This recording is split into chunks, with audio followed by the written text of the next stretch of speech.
In the world of ants, megafauna are not elephants, giraffes, or hippos. They are mega-insects, colossal beings forged by relentless predation. These are creatures that did not grow large by chance. They grew because only the strongest survived constant attack. Layer by layer, generation by generation, their bodies became weapons, until they stood larger, tougher, and more terrifying than their hunters. And you are an ant soldier. Adaptation is not optional. You must learn, evolve, and seize every emerging opportunity, because in this world, hesitation means extinction. Miss your moment, and it is lost forever. Sharpen your instincts, prepare your colony. 37 million years post-seeding. Predators have fully diversified. Solitary hunters stalking the grass. Aerial dominators ruling the skies. Scavengers stripping the land clean of the dead. And now, a new hunter has emerged, born from your own kingdom. For the herbivores, survival grows harder with every passing cycle. Overhunting tightens the noose. Dry seasons return longer and harsher than before. Most vulnerable of all is the oldest lineage on this land, the ancestor of countless species that followed, the grassland grasshopper. Running is no longer enough. Your forces spread and dominate the savanna. They hunt in numbers. They can pursue even fully grown grassland grasshoppers, overwhelming them, breaking their defenses, forcing them to fall. And so, at last, the prey begins to fight back. Over millions upon millions of years, evolution answers violence with structure. Soft, cartilage-like pads begin forming along the inner surfaces of the exoskeleton, extending inward to become long, flexible internal rods within the legs. Jointed regions develop dense, soft tissue cushions, absorbing shock from pursuit and impact. Inside the thorax, elongated internal struts connect to remnants of an ancient rib framework, assembling a basket-like cage around vital organs. The hip region evolves a reinforced internal ring, anchoring powerful walking muscles. Metal ions and minerals are increasingly bound and compacted, condensing into bone-like structures, still wrapped in chitinous tissue. Tendon-like fibers weave between internal supports and outer plates, creating a tightly integrated load-bearing system. The heart no longer pumps from a single core. Multiple cardiac chambers emerge along the body, forming a chain of pumping nodes that drive hemolymph with brutal efficiency. Spiracles enlarge and develop valve systems, limiting excessive water loss in the open grasslands.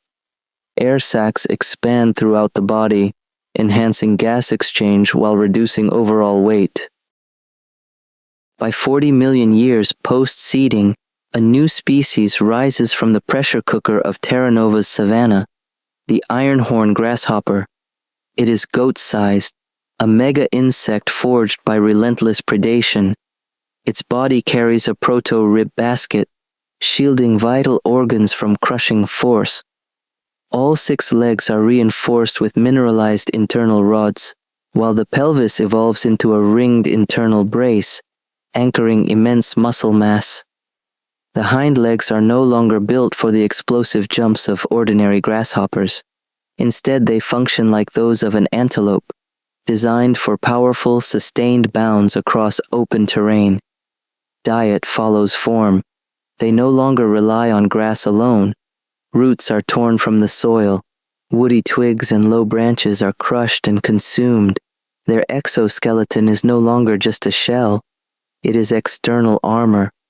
Rather than undergoing a full, vulnerable molt, the outer layer sheds gradually, replaced by a hardened layer beneath, more like a reptile renewing its scales than an insect molting its skin.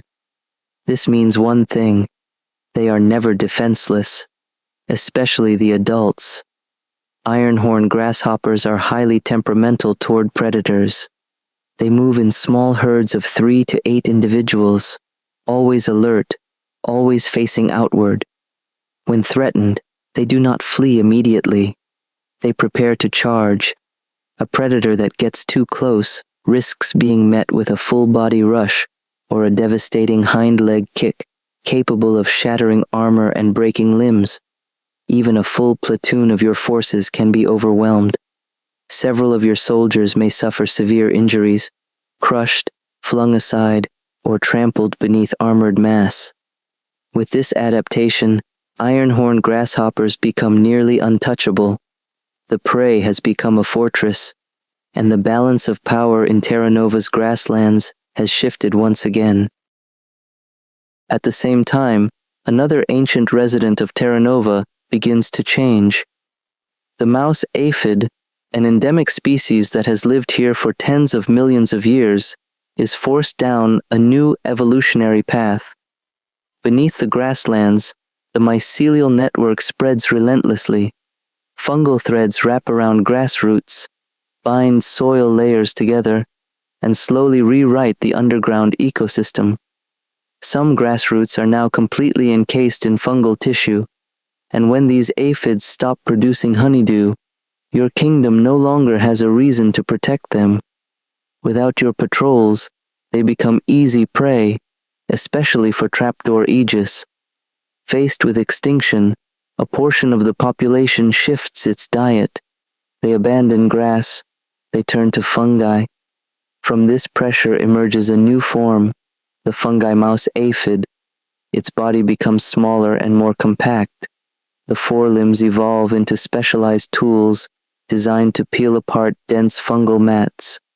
The mandibles are repurposed, no longer for sap alone, but for scraping fungal hyphae, crushing sporangia, and breaking open nutrient-rich fruiting nodules.